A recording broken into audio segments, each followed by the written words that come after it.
Bine ați venit, dragilor din Zodia Leu, oriunde v-ați afla în această lume. Sunt încântată, ca de obicei, să fim din nou împreună la o nouă lectură, de data aceasta pentru luna aprilie acestui an 2026, așa că toți cei care aveți nu doar soarele, ci și luna, Venus sau poate ascendentul în Zodia Leu, această lectură este de asemenea și pentru voi. Și înainte de a începe lectura propriu-zisă, vreau să le mulțumesc din suflet tuturor celor care sunteți deja aici, care mă susțineți prin comentarii, prin gesturi de apreciere și prin gândurile bune care vin din partea voastră, așa că mii de mulțumiri. Iar cei care sunteți aici pentru prima dată, vă urez bun venit și dacă la finalul acestei lecturi simțiți că ați rezonat sau că mesajele poate v-au adus un pic de ghidare, un pic de lumină în suflet, în gânduri, eu vă invit cu mare drag să vă abonați și desigur să susțineți acest canal printr-un simplu like. Atât abonarea cât și like-uri sunt gratuite, unicul lucru necesar este decât dorința fiecăruia dintre voi.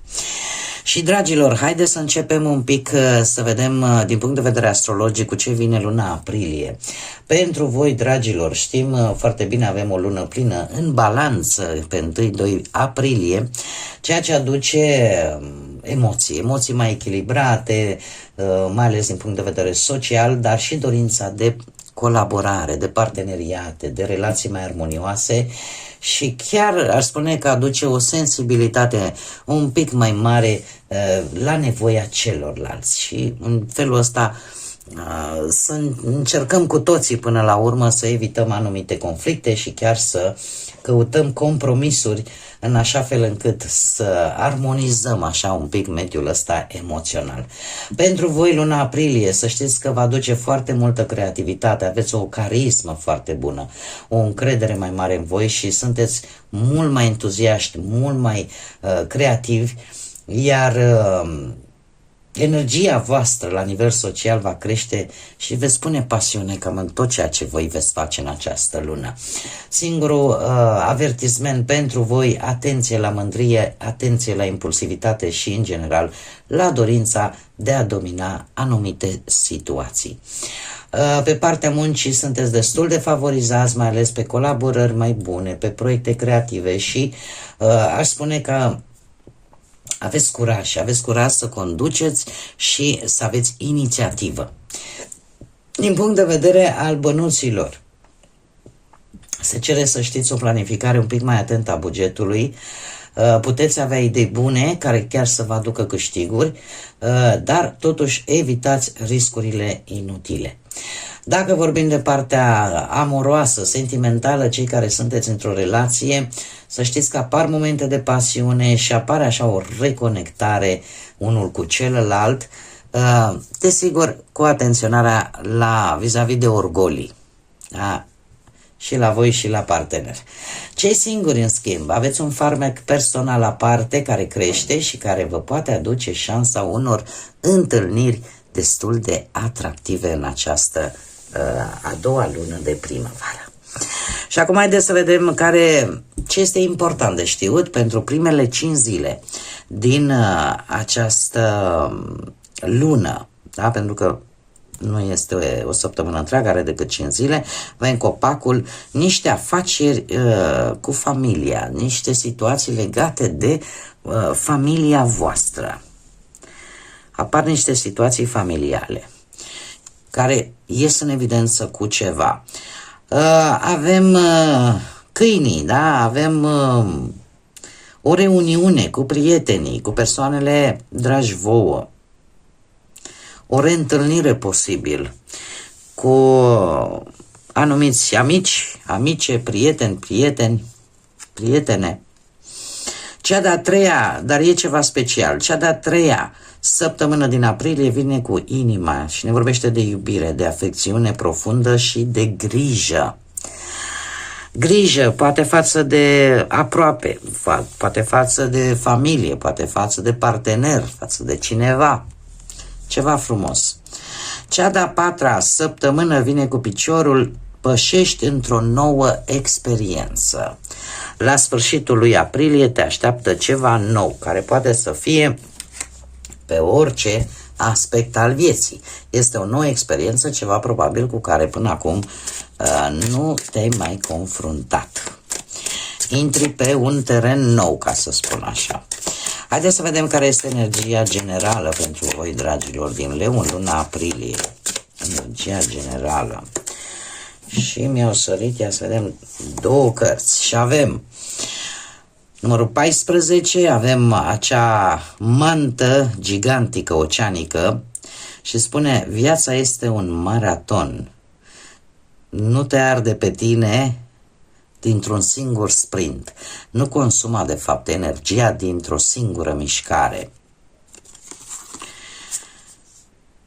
Și aici e un îndemn just for fun. Nu lua viața atât de în serios. De fapt, cred că ambele mesaje, știți despre ce ne vorbesc? Ne vorbesc despre faptul că de multe ori vă grăbiți, indiferent că vorbim de partea muncii, de iubire, de indiferent ce vorbim, aveți impresia că trebuie să dați tot dintr-o dată. Și știți cum e, că cei care participă la un maraton trebuie să-și dozeze foarte bine energia, în așa fel încât să ajungă la finish.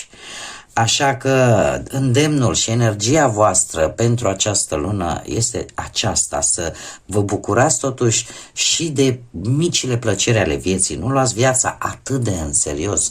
Sunt lucruri mici care vă pot bucura și care vă pot, cum să spunem, destinde, să nu vă consumați toată energia dintr-o singură bucată. Da? Dozați-o în așa fel încât să faceți loc în viața voastră și pentru muncă, și pentru bani, și pentru iubire, și pentru distracție, câte un pic din fiecare. Avem aici, să vedem aici, numărul 43 sau 7 și numărul 14 sau 5. Faptul că se repetă cifra 4, asta îmi vorbește de dorința voastră de, cum să spun eu, de a avea o anumită stabilitate, de a pune o anumită ordine în viața voastră. Să știți că la numărul 4 apare implicarea și a lui Saturn și a lui Uranus, care vine cu lecții împreună, așa fac pereche bună, da? Pentru că Saturn vine cu lecții, vine cu această idee de a pune anumite limite, poate chiar și vouă. Lecții pe care voi trebuie să le învățați în viața voastră, să nu renunțați la ambiție, dar în același timp trebuie să știți că sunt anumite temeri pe care trebuie să vi le învingeți. Trebuie să vă gândiți și la creșterea voastră personală într-un mod cât mai disciplinat, cât mai responsabil. Pe de altă parte, eu aș spune că și Uranus reprezintă schimbarea, ceea ce pe voi vă împinge să mergeți înainte, să fiți original, să fiți autentici și în același timp să știți când să puneți limitele acelor comportamente care vă cam deranjează, vă cam incomodează. Este o perioadă în care voi veți încerca să vă eliberați poate de anumite restricții și, desigur, apare această deschidere către nou. Haideți să vedem ce ne spune și tarotul. Ce vine pentru dragii mei din Leu în luna aprilie? Să vedem.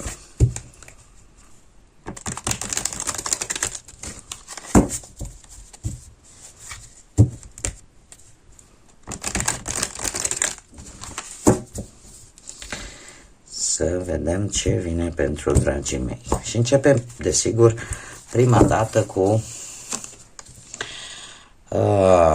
partea profesională. Avem un 4 de monede, un 3 de spade și un as de cupe. Dragilor, pe partea profesională,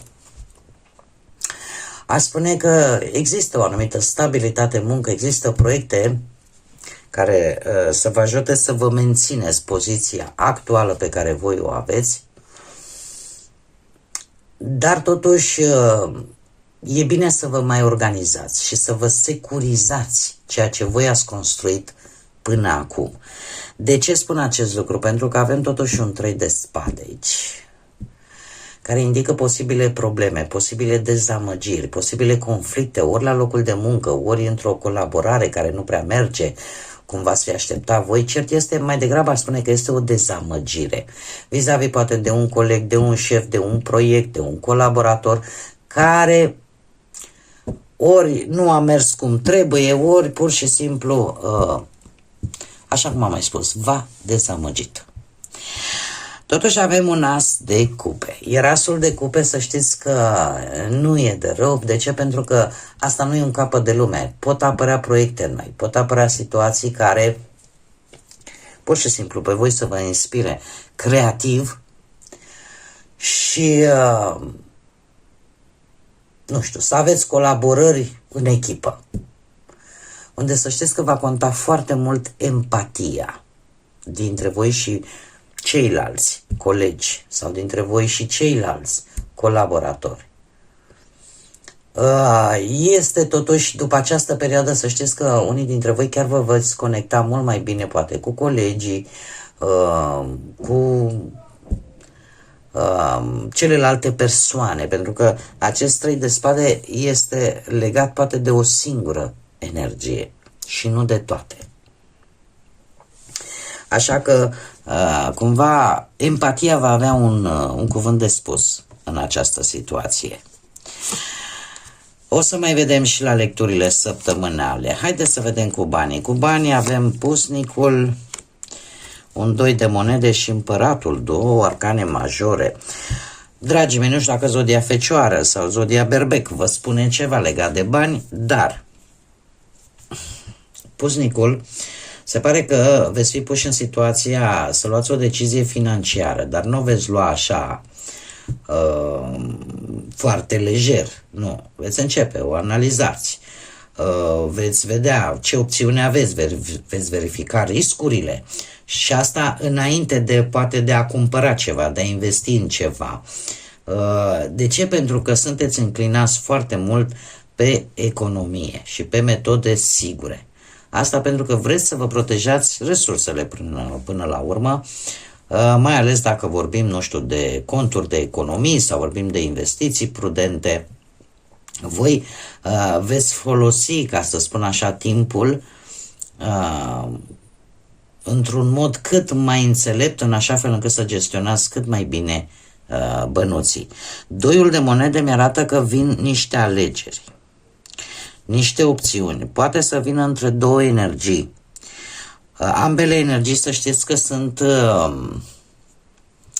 pot fi mai în vârstă ca voi sau pot fi foarte mature ca și gândire. Oferte posibil să vă vină de la două energii în care voi va trebui să alegeți. Avem împăratul. Împăratul pe partea banilor îmi vorbește de lucruri care aduc oarecum, cum să spun eu,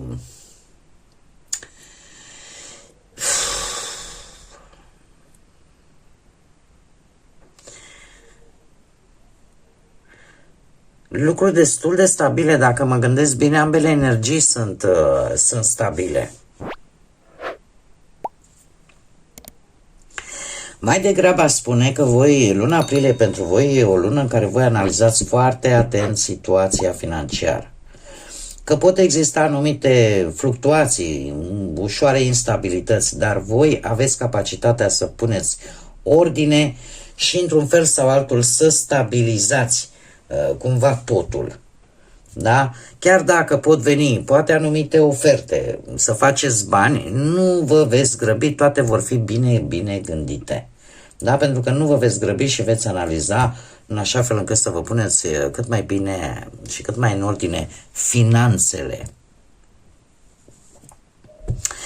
Mergem mai departe și haideți să vedem pe partea asta sentimentală, cei care sunteți deja într-o relație. Avem roata destinului, 3 de cupe și o regină de spade. Dragilor, roata destinului pe partea asta a relației vorbește de niște schimbări importante. Poate că unii dintre voi se gândesc să se mute, da? Să se schimbe de locație. Alții, poate în urma unei schimbări de job, nu? Ceva se schimbă și în relația voastră sau pur și simplu apare vreun copilaș. Cert este că această schimbare bruscă duce la un 3 de cupe, care îmi vorbește de momente de bucurie, totuși, momente de celebrare, că poate faceți o petrecere, o aniversare sau pur și simplu un timp petrecut, poate cu amicii, cu prietenii, dar pentru voi este un moment foarte bun în care voi să vă exprimați afectivitatea într-un mod vesel unul față de celălalt. Avem, e adevărat, și o regină de spade, poate, nu știu, perechea voastră are legături cu zodiile de aer, Gemeni, Balanță sau Vărsător, sau chiar voi poate aveți legătură cu aceste zodii. Mie mi indică, ținând linia acestei energii, faptul că în cuplu totuși apare sinceritate, apare claritate, apare maturitate emoțională și se pare că puteți comunica deschis și clar, cam orice, cu partenerul, partenera voastră, și în felul acesta să luați deciziile cele mai bune, cele mai corecte, bune pentru relația voastră. Și aș spune că pentru cei care aveți poate și ascendent în zodii de aer, sunteți mult mai intuitivi în această perioadă și mult mai capabili să înțelegeți cam care este dinamica relației voastre. Încercați să evitați în această perioadă să criticați excesiv sau cumva să fiți mai distanți, așa, emoțional, adică să nu prea vă arătați voi sentimentele, pentru că știți cum este, poate distruge toată această energie frumoasă. Haideți să vedem pentru cei singuri. Cei singurei, un 10 de bâte, un paș de spade și un 3 de monede. De asemenea apar zodii de aer, Gemeni, Balanță, Vărsător. Dragilor, cei singurei, o perioadă în care, nu știu, poate voi ar trebui să fiți un pic mai atenți. Și nu neapărat atenți, cât poate mai responsabili la felul în care voi gestionați în general relațiile. Este adevărat, există șansa de cum să spun, de a învăța până la urmă cam cum să vă organizați timpul înainte de a vă implica într-o anume relație, pentru că totuși acest paș de spade poate arăta și o posibilă nouă relație care să aibă legături sau nu, nu e obligatoriu cu zodiile de aer, dar să știți că ori voi sunteți mult mai deschiși, mai curioși și în felul ăsta atrageți oameni noi prin energia asta, prin entuziasmul vostru, și asta în urma unor evenimente sociale, da? Evenimente unde participă și alte persoane, sau pur și simplu în urma unor întâlniri neplanificate, întâmplătoare, da? Un moment foarte bun pentru voi să explorați, să învățați ce fel de partener vi se potrivește, dat fiind că avem și acest 3 de monede, aș spune că veți atrage oarecum așa relații mai mult bazate pe valori comune. Da? Și persoane serioase, responsabile, da? Dar totuși este bine să, nu știu, aș zice să încercați să nu vă pierdeți răbdarea sau, nu știu, poate să vă implicați prea superficial și să căutați poate mai mult aventura decât conexiunea profundă, dar asta depinde de voi. Unicul lucru pe care pot să vi-l spun cu certitudine este că se apropie sfârșitul în care voi ați depus foarte mult efort, poate, nu știu, să ieșiți în evidență cu ceva. Să ieșiți în evidență, să, nu știu, să nu mai trebuiască mereu, aoleu, dar fac bine, da, și ce ar trebui să fac? Să mai îmi cumpăr ceva sau să fiu mai atent. E o povară pe care ați dus-o. Să știți că se va termina. De ce? Pentru că veți ști exact cam ce fel de persoană aveți nevoie și veți avea și oportunitățile aferente, în așa fel încât să vă dați seama exact cam care e persoana potrivită pentru voi. Haideți să vedem acum care e mesajul spiritual pentru voi, dragilor din Leu, în luna lui aprilie. Și să vedem.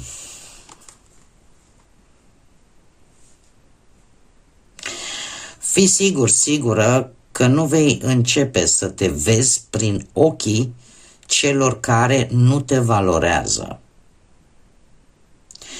ai nevoie să știi că, cum să spun, ai propria ta valoare, chiar și atunci când alții nu o au.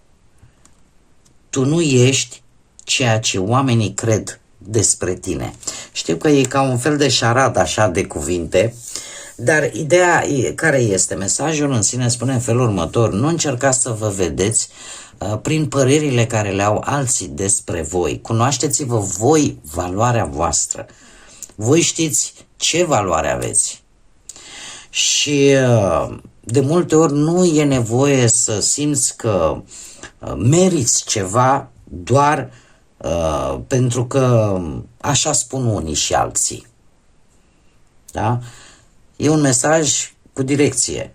Voi nu sunteți, unii dintre voi, acum depinde cum vă regăsiți, voi nu sunteți ceea ce oamenii cred despre voi.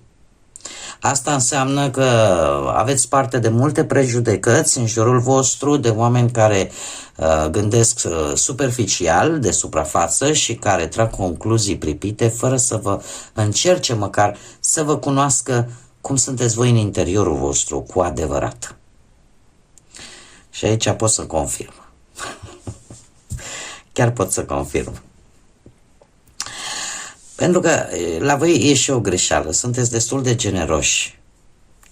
Și aici fac o mică paranteză. Am și un leu și de multe ori îi spun: măi, eu îți cunosc valoarea, eu știu ce poți să faci și ce fel de om ești.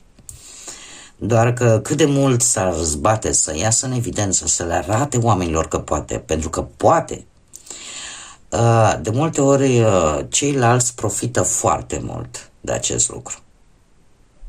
Așa că, dragilor, cunoașteți-vă valoarea și nu mai lăsați pe alții să vă coboare vibrația, să vă decadă prin felul în care vă critică, poate, sau prin felul în care vă privesc. Voi sunteți mai mult de atât. Bun, dragii mei, cam aceasta a fost lectura pentru voi, cam acestea au fost mesajele, așa că eu vă mulțumesc că mi-ați fost alături și până la următoarea noastră revedere, dat fiind și faptul că este o lună în care avem și Sfintele Sărbători Pascale, nu uitați, sufletele mele frumoase, să zburați înalt și să lăsați credința, lumina, pacea și iubirea să vă însoțească la fiecare pas.